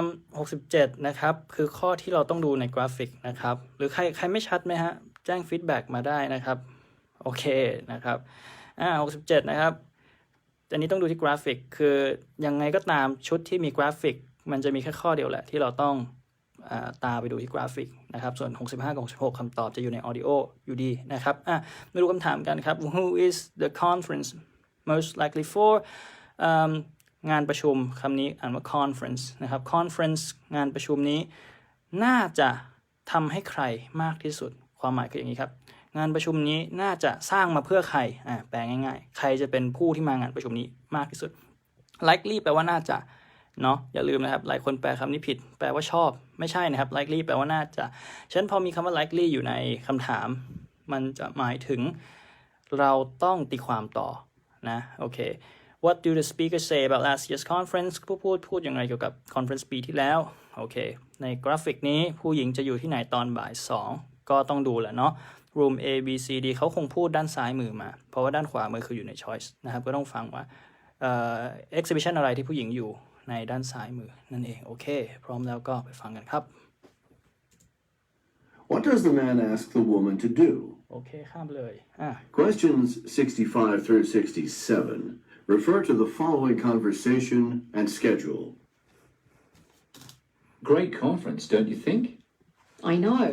After last year's disastrous event, I thought I'd never come to this conference again, but I'm actually glad I did. Right, me too. I went to that 25 years of fashion workshop this morning, and it was fantastic. It's being repeated this afternoon if you want to go. I'd love to, but there's also that one on international clothing design at the same time. That's the one I've decided to go to. Good choice. Maybe we can meet up afterwards. 65. เรียงอย่างนี้นะครับ66ก่อนนะเขาบอกว่าพูดถึง last year ก่อนบอกว่ามีปัญหา last year มันไม่ค่อยดีอะไรอย่างนี้ใช่ไหมแบบ terrible ก็คือ very bad ได้ข้อนี้มาจากนั้นจะได้ยินผู้ชายพูดถึงว่าworkshop in fashion industry ซึ่งแปลว่าน่าจะต้องเกี่ยวข้องกับแฟชั่นแน่นอนเพราะเขา drop คำนี้มาตรงๆ66มา65นะครับแล้วก็67สุดท้ายผู้หญิงจะพูดถึง international clothing design คือพูดนี้มาตรงๆเลยนะแต่ว่าบอกเลยว่าdialogue นี้ค่อนข้างยากนะครับเดี๋ยวจบไลฟ์แล้วไปย้อนดูได้พูดเร็วเหลือเกินนะครับแล้วก็ accent ก็ค่อนข้างจะมีอเมริกันคือไม่ได้อเมริกันจ๋าแบบเนอๆนะแต่ว่าก็ค่อนข้างชัดถ้อยชัดคำแต่ฟังยากอยู่นะครับฉะนั้น65นะฝนก่อนตอบข้อ A 66 very เขาบอก terrible นะครับใน dialogue terrible ก็คือ very bad คำเดียวกัน67เขาบอก I'm at international clothing design ซึ่งคืออันนี้เราก็ต้องลิงก์มาตรงนี้นะครับคือ room B copy boy นะครับโอเค A C B นะไปข้อสุดท้ายนะครับข้อสุดท้ายปุ๊บปั๊บเช่นเดียวกันนะครับมีกราฟิกมี2ข้อที่เราต้องดูกราฟิกนะครับในพาร์ท3นะครับ 2-3 ข้อชุดนะครับหมายถึงชุด What does the woman say about the T14 bus ผู้หญิงพูดอย่างไรเกี่ยวกับรถเมล์รุ่น T14 นะครับก็how long has the woman been waiting ผู้หญิงรอนานเท่าไหร่แล้วกราฟิกนี้ what time will the man take the bus ผู้ชายจะขึ้นรถบัสสาย T14 ตอนกี่โมงนะครับซูมอินให้อีกนิดหนึ่งนะครับโอเคเริ่มยากแล้วเนาะ accent เมื่อกี้ยากมากนะครับก็ฟังให้ดีกันนะครับถ้าผิดไม่เป็นไรนะครับอย่าโทษตัวเองมันยากอยู่นะครับอันนี้ต่อครับQuestions 68 through 70 refer to the following conversation and timetable. Are you waiting for the T14 bus? No, the T36. I'm fairly sure T14 doesn't stop here, but there's a timetable on the pole you can check. No, I know it stops here. I write it almost every day. It's just that I'm running a little late today, and I missed the one I usually take. Well, I've been here for a quarter of an hour and it hasn't come by yet. Let's see. According to the timetable, the T14 should be here in about 10 more minutes. Looks like I'll just catch the last one of the morning. 68. What does the woman say about the T14 bus? ยากนะครับข้อสุดท้ายก่อนเมื่อกี้เขาบอกว่า I'll just take the last one of the morning นั่นคือคำตอบของข้อ70นะครับ คืออันนี้เรียงกันนะ68 69 70นะครับ Look like I'll just take the last one of the morning แน่นอนครับพอได้ยินคำว่า last one เชื่อว่าหลายคนคงจะเลือก 1 p.m. แต่อย่าลืมเขาบอกว่า in the morning ต้องดู am ครับ last one in the morning นี่ถือว่าเป็นการสับขาหลอกที่ดีนะครับคำตอบต้องเป็นข้อ C นะครับ70ครับข้อ C นะครับระวังโดนหลอกหลายคนอาจจะโดนสับขาหลอกไปไม่ต้องโกรธตัวเองนะครับไม่เป็นไรนะมันยากส่วน69เขาไม่ได้พูดตรงๆเมื่อกี้เขาบอกว่า a quarter of hour a quarter หมายถึง1 ใน 4ของ60ก็คือ15นั่นเองข้อ ข้อ B boy นะครับ15 minutes นะครับข้อ B แต่คำตอบมันเรียงกันนะครับ68 69 70แล้วก็68คำตอบคือข้อ D ครับอันนี้มาช่วงแรกๆอันนี้มาจากที่ผู้หญิงพูดเขาบอกว่าเขารอรถเมล์อีกสายหนึ่งเขาบอกว่ารอ 34หรืออะไรสักอย่างหนึ่งซึ่งไม่ใช่ T14 นะครับก็หมายความว่า T14 เนี่ยมันไม่ได้วิ่งมาที่บัสสต็อปนี้นะแล้วก็อีกอย่างหนึ่งที่จะคอมเมนต์ก็คือ accent ผู้ชาย accent เป็น Australian accent นะครับทุกคนได้ยินเนาะเมื่อกี้ก็บอกว่าtoday นะครับซึ่งมันจะเนอมีความแบบเฮ้ยคือพูดอะไรวะมันเป็น Australian นะครับซึ่งฟังยากแล้วก็ใน TOEIC มี Australian accent มี American accent มี British accent Canadian accent นะครับอาจจะมี New Zealand accent ก็มีเหมือนกันเนาะทุกประเทศที่มันเป็น native speaker เราก็ต้องเตรียมตัวสำหรับ accent ต่างๆซึ่งก็นี่แหละเป็นสิ่งที่ทำให้มันยากขึ้นนะครับพาร์ท 3จบแล้วนะครับไปดูพาร์ท 4กันเช่นเดียวกันครับพาร์ท 4กับพาร์ท 3คล้ายๆกันในส่วนของกระดาษคำถามก็คือมี3ชุดนะฮะ30ข้อเองนะครับมี3ชุดนะครับตรงนี้3ข้อต่อ1 audio แต่สิ่งที่ต่างกันก็คือพาร์ท 4จะเป็นคนเดียวพูดเรียกว่า short talk นะครับคนเดียวพูดยาวๆประมาณเกือบนาทีเนาะซึ่งโดยเฉลี่ยแล้วมันจะง่ายกว่าเพราะมันพลาดได้เยอะกว่าอย่างพาร์ท 3เมื่อกี้ถ้าเราตกไป1ประโยคเนี่ยเราอาจจะหายไปแล้วข้อหรือ2ข้อแต่พาร์ท 4ด้วยความที่มันยาวนะครับเราอาจจะหลุดไปได้บ้างก็ยังบางทีอาจจะไม่เสียสักข้อหนึ่งเลยก็ได้เหมือนกันนะครับแต่อย่างไรก็ตามมีสติตลอดเวลานะครับWhat will happen in 5 minutes อีก5 นาทีจะเกิดอะไรขึ้น What does the speaker tell the passengers ผู้พูดบอกใครครับ passengers แปลว่าผู้โดยสารว่าอย่างไรเดาได้ตั้งแต่ก่อนฟังว่าน่าจะต้องเป็นประกาศกับคนที่โดยสารสาธารณะเรียกว่าอะไรนะ public transportation นะครับแล้วก็ What should passengers do with the luggage ผู้โดยสารกูจะทำอย่างไรเกี่ยวกับสัมภาระของเขา luggage หมายถึงสัมภาระนะครับพร้อมแล้วไปพาร์ท 4กันเลยครับ Part 4 Talks Directions You will hear a talk given by a single speaker. You will see 3 questions on each talk, each with 4 possible answers.Choose the best answer to each question and fill in the corresponding oval on your answer sheet. คำศัพท์นะครับไหนๆก็เห็นแล้วเมื่อกี้ corresponding คือที่เกี่ยวข้องนะครับที่เหมาะสมที่เกี่ยวด้วยกัน oval หมายถึงไอ้วงกลมวงรีนะครับ oval แปลว่าวงรีก็คืออันนี้นี่เองเขาบอกว่าให้ฝนวงรีวงกลมที่เกี่ยวข้องกับคำตอบนั้นๆนะครับที่มาด้วยกันกับคำตอบนั้นๆก็คำศัพท์เนาะเก็บตกทุกอย่างนะครับเรียนกับผมเก็บทุกอย่างเลยนะ71ครับQuestions 71 through 73 refer to the following announcement. May I have your attention, please? Train number 16, scheduled to depart for New York City at 7:30, will begin boarding in 5 minutes. All passengers for New York, please approach gate 11 now. Have your ticket ready to show the gate agent. This is an all-reserved train.Please check your ticket to make sure you have a reservation on this train before approaching the gate. Carry-on luggage is permitted on this train and must be stored on the overhead racks. Let the gate agent know if you will need assistance with this. ยังกันเลยนะครับ What will happen in 5 minutes? เขาบอกว่ารถไฟจะออกไปนิวยอร์กแต่เป็นช่วง boarding อยู่ฉะนั้นมันยังคงต้องเรียกให้ passengers ขึ้นรถไฟก่อนนะครับ we'll get on the train คือยัง boarding อยู่นะ What does the speaker tell the passengers? เขาต้องจองไว้นะมี reservations อันนี้เขาพูดคำศัพท์คำว่า reservation มาตรงๆแล้วก็สุดท้ายประโยคสุดท้ายที่เขาบอกก็คือให้เก็บไว้บน rack ข้างบนหัว What should passengers do with their luggage? รางที่วางสัมภาระด้านบนใช่ไหมครับโอเคข้อ C cat นั่นเองนะครับข้อ A B C เรียงกันเลยนะครับชุดถัดมาเดี๋ยวให้เวลา อ่านคำถามมันก่อนนะครับ When do people often lack energy คนทั่วไปจะขาดพลังงานช่วงไหนจะขาดพลังงาน lack แปลว่าขาด energy พลังงานก็แบบรู้สึกเหนื่อยช่วงไหนก็เช้าบ่ายเที่ยงบ่ายใช่ไหม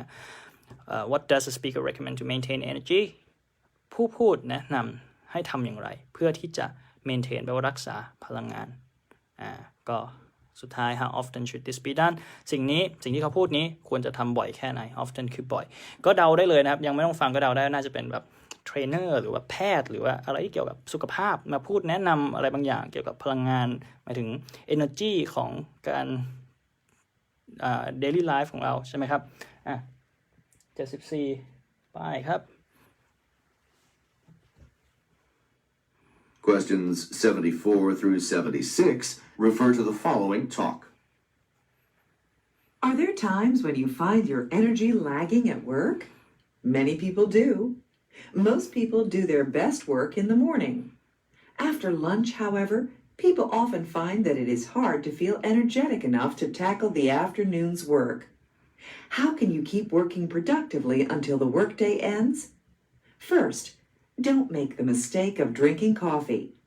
After the caffeine has worn off, you will just feel more tired than ever. Sugary snacks have the same effect. Instead, stand up and take a brisk walk around the office. Do this for 5 minutes every hour to stay refreshed and energized. ระวังฟังผิดนะครับบอกว่า do this for 5 minutes every When hour do people often lack energy? โอเคก็จะเห็นว่าข้อ74เนี่ยเขาบอกว่าเขามีการพูดถึงว่าคนปกติแล้วจะมีพลังงานเต็มที่เขาพูดถึงพลังงานเต็มที่ก่อนในช่วงตอนเช้าแล้วเขาค่อยขึ้นมาอีกทีนึงบอกว่าก็มักจะขาดพลังงานในตอนหลังจากทานข้าวใช่ไหมครับพูดว่า lunch มาแต่ระวังให้ดีนะครับอย่าไปตอบข้อ B เขาบอกว่าหลังจากทานข้าวต้องเป็น afternoon นะฮะคือข้อ C นั่นเองแล้วก็75นี่ก็เป็นข้อที่สับขาหลอกเก่งเหลือเกินนะฮะเขาบอกว่าdon't make the same mistakes ใช่ไหมครับ to maintain energy เขาพูดถึง mistakes อยู่ยังไม่ใช่ recommend เขาบอกว่า mistakes ของหลายคนคือกินกาแฟทานกาแฟeat sugary snacks ทานอาหารที่ทานขนมที่มีน้ำตาลสูงนะครับซึ่งนั่นคือ mistakes เข้าใจไหมคำตอบต้องเป็นข้อ D doc นะเขาปิดท้ายว่า instead you should take a brisk walk นะครับ brisk walk นะครับคือเดินแบบเดินสั้นๆbrisk brisk นะครับเดี๋ยวไปดูใน tape script อีกทีหนึ่งคือข้อ D doc นะครับเดินแบบ enjoy walking นะไม่ใช่เดินแบบ hiking นะฮะไม่ได้เดินป่าแบบนั้นคือเดินกินลมชมวิวอะไรประมาณนี้แล้วก็76เขาบอกว่า should do this 5 minutes every hour เขาพูด5 minutes นี่ก็ระวังไว้แต่ point คือข้อ B เนี่ยบอกว่า every 5 minutes คือทุกๆ5 นาทีแต่ความหมายของเขาคือให้เดิน5 นาทีในทุกๆชั่วโมงฉะนั้นคำตอบต้องเป็นข้อ A นะครับทุกๆชั่วโมงไม่ใช่ทุก5 นาทีอย่าตีความผิดนะครับต้องตอบข้อ A เนาะโอเคยากเหมือนกันนะเนี่ย77นะครับ What kind of business is Magruder's น่าจะชื่อร้านนะครับ Magruder's What is suggested about Magruder's talk นี้พูดเกี่ยวกับ Magruder's อย่างไร What will happen at Magruder's this month ร้าน Magruder น่าจะมีอะไรนะครับในเดือนนี้ก็แบบเมนูพิเศษหรือเปล่าเนาะ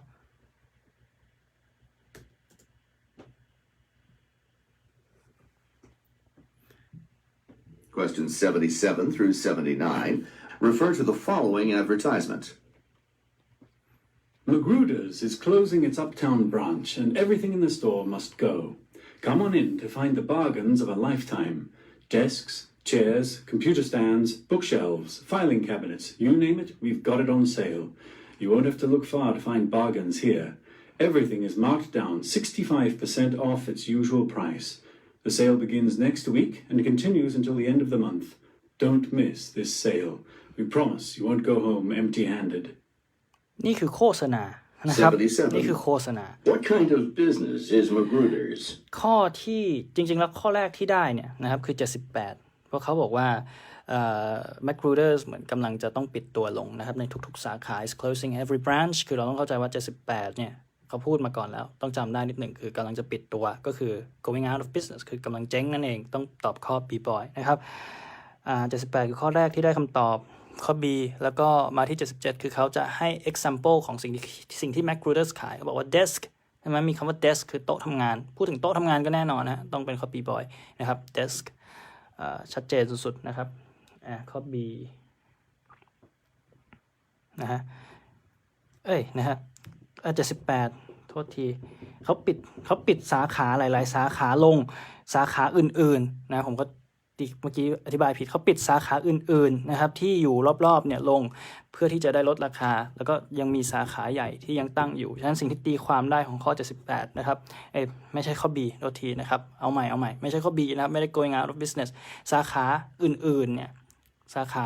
ย่อยๆเขาปิดลงนะครับแต่มันตีความได้ว่าเขามีหลายที่นะครับนั่นคือข้อ D doc นะครับคำตอบคือข้อดีนะ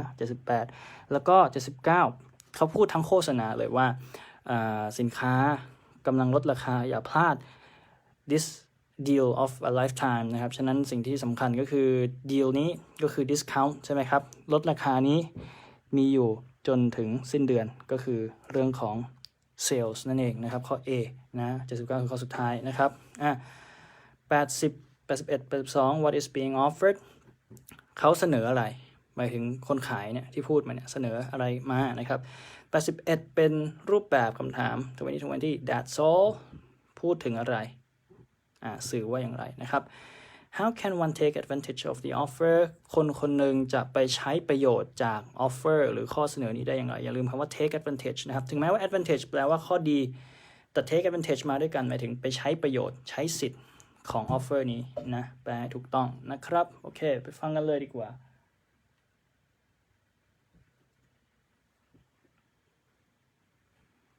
Questions 80 through 82 refer to the following advertisement. Are you feeling bored at your job? Do you want to be earning more money? At the Computer Training Institute, we will train you to become a sought-after, high-earning computer technician. You will learn how to repair computers and related equipment. After you finish our 6-month course, our employment office will prepare you for job interviews and help you find a position as a computer technician or technical assistant. Take advantage of our special low tuition. You pay only $2,000 for 6 months of training. That's all. New courses start soon. Visit our website today to sign up. 80. What is being offered? เขาพูดถึง training course ตอบข้อ B นะครับส่วน that's all เขาพูดหลังจากที่บอกว่าคอร์สนี้ราคาเท่าไหร่นะกี่เหรียญไม่รู้แหละแต่มันถูกมากใช่ไหมก็คือพูดว่ามันถูกมากเลยนะครับฉะนั้น point ของข้อ81คือ the cost is very, very low นะครับแล้วก็82คือเขาพูดคำว่า take advantage มาจุดหนึ่งนะแต่ take advantage มาจุดหนึ่งแล้วตอนนั้นยังไม่ใช่คำตอบของข้อนี้เพราะเขา skip ไปข้อที่81ก่อนคือ drop คำนี้มาเฉยๆแต่ให้เราตกใจเล่นนะครับคำตอบสุดท้ายของ82เนี่ยคือต้องตีความว่าแต่ละคนจะสามารถไปใช้สิทธิประโยชน์ของข้อเสนอนี้ได้อย่างไรก็คือให้บอกว่า visit the website ไม่ใช่ข้อ B นะครับต้องเป็นข้อ A go online เข้าเว็บไซต์ของเขา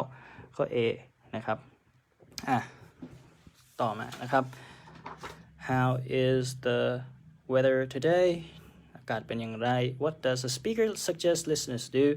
ผู้พูดแนะนำให้ผู้ฟังทำอะไรนะครับแล้วก็ never fear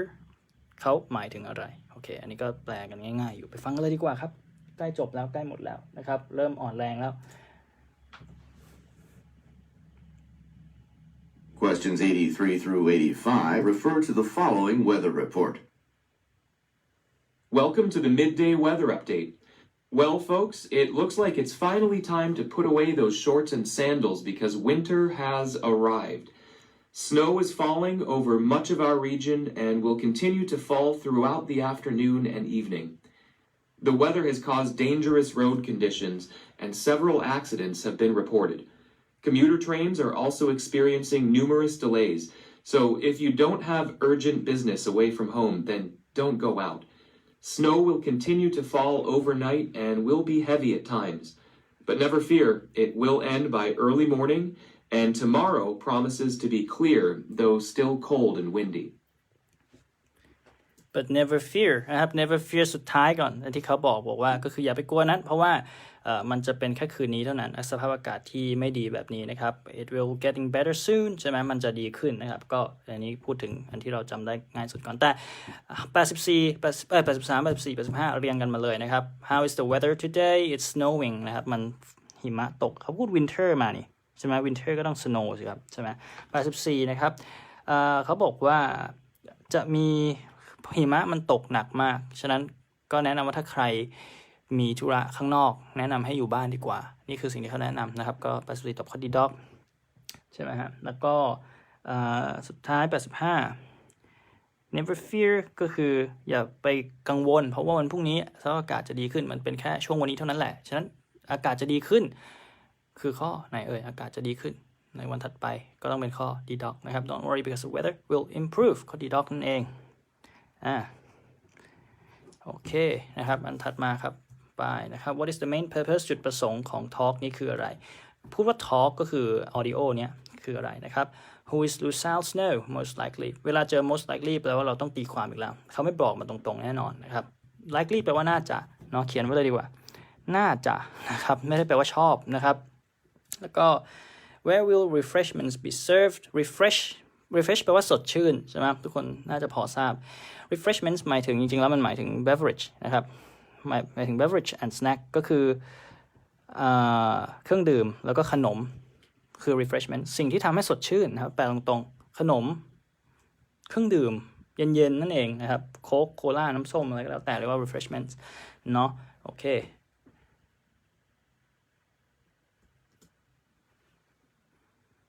Questions 86 through 88 refer to the following announcement. Good morning, and welcome to the third annual conference of the Business Owners Association. All conference workshops will take place in the conference rooms on the first floor of the hotel. At noon, lunch will be served in the garden restaurant on the ground floor. Following lunch, we will enjoy hearing our guest speaker, Dr. Lucille Snow of the Ambient Company. Afternoon workshops begin at 1:30. At 2, there will be a computer software demonstration in the auditorium for anyone interested. Because the weather is so nice, we will enjoy our afternoon refreshments outside on the patio between 5 and 6 o'clock. 86. What is the main purpose of on the patio เห็นไหมครับเมื่อกี้ได้พูดมา88 on the patio ข้อสุดท้ายนะจริงๆเป็นข้อสุดท้ายที่ได้คำตอบนะครับ on the patio บนระเบียงนะครับ patio นะครับแล้วก็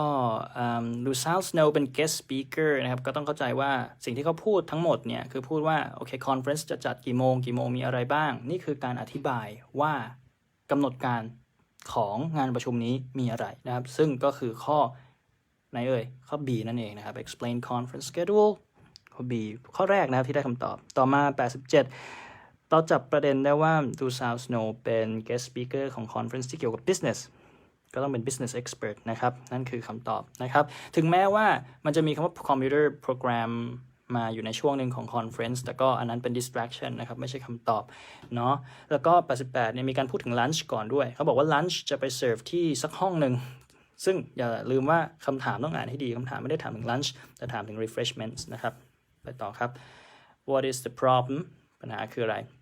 what is the cause of the problem cause แปลว่ารากฐานใช่ไหมครับสาเหตุนั่นเองแปลได้2อย่างรากฐานสาเหตุ how long will the problem last นะครับ last ตัวนี้เป็น verb พอ last เป็น verb แปลว่ามีอายุนะแปลตรงๆซึ่งความหมายของ how long will the problem last คือปัญหานี้จะอยู่ไปนานเท่าไหร่ต้องแปลอย่างนี้อยู่ได้นานเท่าไหร่นั่นเองนะครับโอเคไปฟังกันครับ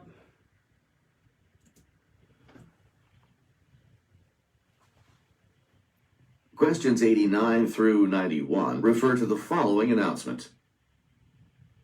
May I have your attention, please? Because of construction work, Park Street Station is closed. All passengers for Park Street Station will have to exit the train at Center Station. Bus service is available at Center Station to carry passengers to Park Street. After exiting the station, please line up at the curb for a bus. Please avoid crowding. Buses will leave frequently, but there may be some delays because of street traffic. We are very sorry for the inconvenience. The station is scheduled to reopen in 3 weeks. Thank you for your cooperation. สุดๆไปเลยนะครับสุดๆไปเลยเพราะว่ามาเร็วมากเลยชี้ข้อให้ไม่ทันเลยนะฮะ90ในข้อแรกนะครับแล้วบอกว่า due to the construction on the station something like that นะครับก็คือสิ่งที่ทำให้เกิดปัญหาเนี่ยเขาพูดมาตั้งแต่แรกข้อแรกคืออันนี้นะครับ90ตอบข้อ B นะต้องฝนข้อ90ก่อนจริงผม encourage ให้เราฝนตอนที่ฟังเลยนะครับจะดีที่สุดไม่ควรฝนตอนที่ข้อจบเนาะอันนี้ก็เรามาทำไปพร้อมกันผมก็ต้องอธิบายก็เลยต้องมาฝนตอนนี้แต่ถ้าเกิดทำในห้องสอบถ้ามั่นใจแล้วได้คำตอบแล้วฝนเลยอย่ารอนะครับปัญหาคืออะไรครับปัญหาที่เกิดขึ้นก็คือสายรถไฟปิดนะครับเพราะมันก่อสร้างอยู่ได้ข้อนี้ต่อมาแล้วก็สุดท้ายข้อสุดท้ายนะครับ The train station is scheduled เขาบอกว่ากำหนดที่จะเปิดอีกทีก็อีก3สัปดาห์ข้างหน้าอันนี้ก็ฟังตรงๆพูดตรงๆนะครับพูดตรงๆมาได้เลยฟังตรงๆได้เลยนะโอเคอย่าลืมคำว่า last นะครับไม่ได้แปลว่าสุดท้ายนะ last หมายถึงมีอายุหรืออยู่ไปนานอีกเท่าไหร่นี่คือ91นะครับตอบข้อ B boy ถัดมาครับ what opportunities offered opportunity หมายถึงโอกาสใช่ไหมโอกาสอะไรที่มีนำมาให้when will it happen อันจะเกิดขึ้นเมื่อไหร่สิ่งที่เขาพูดเนี่ย what should people bring คนควรจะนำอะไรมาอันนี้อ่านกันง่ายๆนะครับมาฟังออดิโอกันเลยดีกว่า 94, refer to the following talk. Before we end the meeting, I'd like to let you all know of an opportunity. A management training workshop is being offered next month on Tuesday, December 13. If any of you would like to attend, let me know and I will make the arrangements. The workshop will last all day and should be quite interesting. They will provide lunch, so all you will need to bring is a laptop computer, which we can provide from the office.I understand that they will be filming this session, so be prepared to appear on camera. Please let me know before the end of this week if you would like to attend, and I will put your name on the list. นี่คือสิ่งที่เกิดขึ้นครับเมื่อกี้เนี่ยจริงๆ92 93เนี่ยมาพร้อมๆกันเลยแล้วก็94มาตั้งแต่ตรงกลางแล้วหลังจากตรงกลางมานะเมื่อกี้ผมบอกว่าจบแล้วเนี่ยหมายถึงว่าไม่มีแล้วเราได้คำตอบหมดแล้วหลังจากนั้นคือน้ำล้วนๆเลยครับฟังไปเนี่ยไม่ได้เกี่ยวอะไรกับเสียเวลาเปล่าๆนะครับเอาเวลามาฝนดีกว่านะแต่เขาก็พูดเร็วอยู่แน่นอนครับเป็น accent ที่เร็วนะ92ครับเขาบอกว่ามี workshop เกิดขึ้นนะฮะตอบข้อ B boy 93 when will it happen อันนี้ต้องฟังให้ดีนะฮะเพราะว่าเขา drop คำตอบคือสิ่งที่อยู่ใน choice มาหลายข้อเลย93เนี่ยคำตอบคือข้อ D dog is happening next month นะฮะแต่พูดถึงเหตุการณ์อื่นด้วยที่เหมือนกับจะมีคำว่า week มาตอนหลังแล้วก็what should people bring อันนี้ฟังตรงๆเขาบอกว่า laptop ก็คือคอมพิวเตอร์ข้อ A นะครับก็มั่นใจก็ตอบได้เลยข้อ A นะอันนี้3ข้อเรียงกัน2ข้อนี้มาแทบจะพร้อมกันเลยแทบจะต่อเนื่องกันเลยนะครับในเสี้ยววินาทีแล้วก็ข้ามมานิดหนึ่งเป็นข้อนี้แล้วหลังจากนั้นก็น้ำไปครึ่งหนึ่งเนาะนี่แหละบางทีก็เนื้อมาครึ่งหนึ่งน้ำอีกครึ่งหนึ่งนะครับเนาะโอเคฝึกเยอะๆนะมา2ข้อสุดท้าย2ชุดสุดท้าย6ข้อสุดท้ายนะครับต้องซูมเอา มันยาวนะฮะอันนี้เป็น illustration มีกราฟิกด้วยนะครับก็95นะครับอันนี้เป็นกราฟิกที่พูดถึง session คือช่วงในการประชุมนะครับพูดถึง workshop ชื่อนี้ช่วงที่1ใครหัวข้ออะไรช่วงที่2ใครหัวข้ออะไรนะเราก็ต้องดูโดยภาพรวมได้แล้วก็ต้องอ่านคำถามก่อนฟังทุกครั้งนะครับ95 What does the speaker imply about the workshop imply แปลเป็นไทยว่าตีความนะครับตีความฉะนั้นเราต้องตีความหมายถึงเราไม่สามารถได้คำตอบเป๊ะๆได้แน่นอนเราต้องฟังและวิเคราะห์96พูดเกี่ยวกับ breaks หรือการพักระหว่างช่วง session เนี่ยอย่างไรส่วน97ก็คือกราฟิกนะครับ What topic which topic will workshop participants hear about first participants หมายถึงผู้ร่วมงานนะครับหัวข้อใดที่ผู้ร่วมงานจะได้ยินเป็นหัวข้อแรกนั่นเองนะครับดูจากกราฟิกนะโอเคป่ะนะพร้อมแล้วไปครับ Questions 95 through 97 refer to the following talk and agenda. Good morning and welcome. I am so pleased to see such a great turnout for today's workshop, as frankly, we were uncertain about how much interest there'd be in the topic. I never expected to see the room so filled up. So we're off to a great start. Before we begin, let me go over a few items. First, we'll take a 15-minute break at around 10:30. Then we'll break again for lunch at 12:30 and begin the afternoon part of our program at 1:30. And unfortunately, Lydia Strata won't be able to be with us until after lunch, so we'll have to begin our program with Mr. Rizzo's presentation. 95. นะครับ95มาตอนแรกครับเขาบอกว่า I never expect to hear so many people ก็คือเขาไม่คิดว่าจะมีคนมาจอยเยอะขนาดนี้ตอบข้อ C นะครับอันนี้มาช่วงแรกเลยนะบอกว่าน่าตกใจเหลือเกินคนมาเยอะเหลือเกินนะครับข้อ C นะครับเธอตกใจนะที่มีผู้ร่วมงานมามากพอสมควรต่อมา96เป็นข้อที่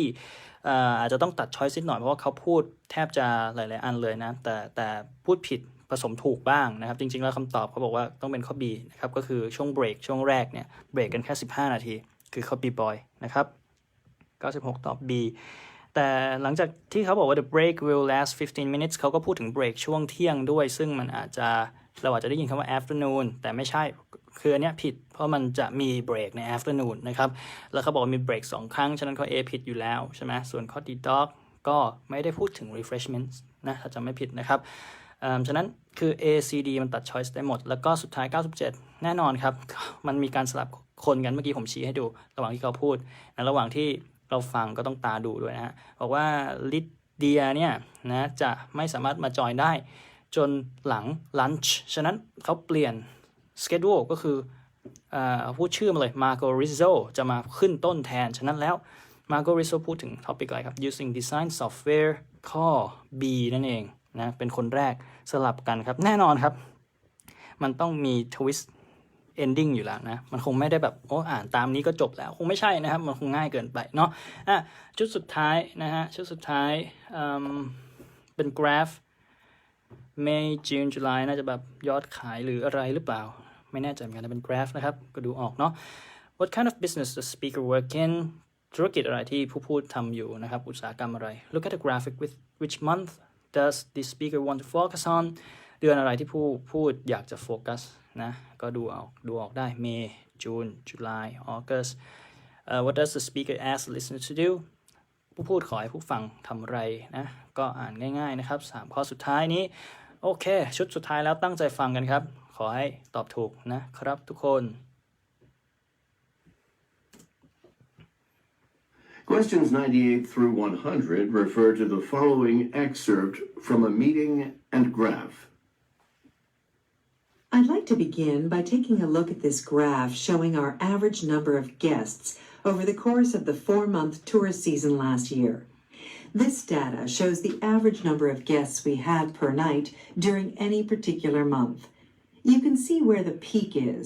and there's no surprise there, but that's followed by a big dip, and that's what I want us to pay attention to. What can we do to bring up the number of guests we have during that month after the season peak? So what I'd like you to do for the next 10 minutes is get a partner and together come up with a list of ideas about how we can tackle this problem. ข้อสุดท้ายก่อนบอกว่า I want you to get a partner and come up with the idea how to tackle this problem ผมจำมาทั้งท่อนเลยข้อร้อยในข้อสุดท้ายเขาบอกว่าให้คุณจับคู่กับพาร์ทเนอร์แล้วก็ come up with ก็คือนึกถึงได้คิดไอเดียให้ออกใช่ไหมครับนึกไอเดียขึ้นมาให้ได้นะครับว่าจะ tackle this problem ก็คือจัดการรับมือกับปัญหานี้อย่างไร point ของเขาก็คือว่าให้ผู้ฟังเนี่ยจับคู่กับ partners ให้ถกเถียงหาไอเดียต้องเป็นข้อดีดอก pairs กับ partners นะครับลักษณะความหมายของ pairs คือคู่ใช่ไหมตอบข้อดีดอกครับแล้วก็98เนี่ยเราจะได้ยินเขาพูดคำว่า guest หมายถึงแขกใช่ไหมครับซึ่งเวลาพูดถึงลูกค้าว่า guest เนี่ยมันจะต้องลิงก์กับเรื่องเดียวนั่นแหละก็คือหลักๆแล้วจะเป็นโฮเทล98ตอบข้อ A นะครับเวลาสอบจริงอย่าไปขีดแบบผมนะเขาไม่ให้เขียนนะครับนี่ผมเขียนอธิบายแล้วก็ได้ยินคำว่า tourism ด้วยนะครับเมื่อกี้ที่ได้ยินใน audio คือ2คำนี้เป็นคีย์เวิร์ดที่ทำให้เราเลือกข้อโฮเทลแล้วก็กราฟิกนะเขาพูดถึงว่า the peak month คือเราจะไปดูตรงนี้ละดู July peak month จุดสูงสุดแต่เขาบอก I want to focus on where the next month it has a dip หมายถึงตกลงมาdip followed by a dip next month คือยอดตกลงมา and that's where I want to focus on และนั่นคือเดือนที่ฉันอยากจะโฟกัสฉะนั้นเราต้องโฟกัสที่ peak หรือ dip ต้องโฟกัสที่ dip นั่นเองนะครับเพราะว่าเขาอยากจะรู้ว่าทำไมจำนวนแขกที่มาพักมันถึงหายไปอันนี้เรียงกันครับ98 99แล้วก็100เนาะ โอเคฉะนั้นคำตอบ99คือออกัสนั่นเองนะครับจบสักทีนะจบแล้วนะครับ100ข้อใช้เวลาไปชั่วโมงกว่าอธิบายสั้นๆด้วยนะครับก็หวังว่าทุกคนจะได้ความรู้กันมากพอสมควรนะครับมีคำถามข้อไหนเนาะเดี๋ยวกลับไปย้อนฟังมีคำถามข้อไหนคอมเมนต์มาถามมาในคอมเมนต์ได้เลยเดี๋ยวผมจะพยายามตอบทุกคอมเมนต์นะครับผมแล้วก็ไฟล์ลิงก์ดาวน์โหลดนะเดี๋ยวสักครู่หนึ่งหลังจากที่อัปโหลดวิดีโอแล้วเดี๋ยวผมจะแปะให้นะครับก็ขอบคุณทุกคนมากเลยนะครับที่ให้การต้อนรับอย่างดีนะครับแล้วก็หวังว่าเราจะเอาความรู้ตรงนี้คำศัพท์ตรงนี้ไปทวนก่อนสอบก่อนที่จะสอบครั้งถัดไปนะครับผมก็ไว้เจอกันใหม่ครับขอบคุณมากครับ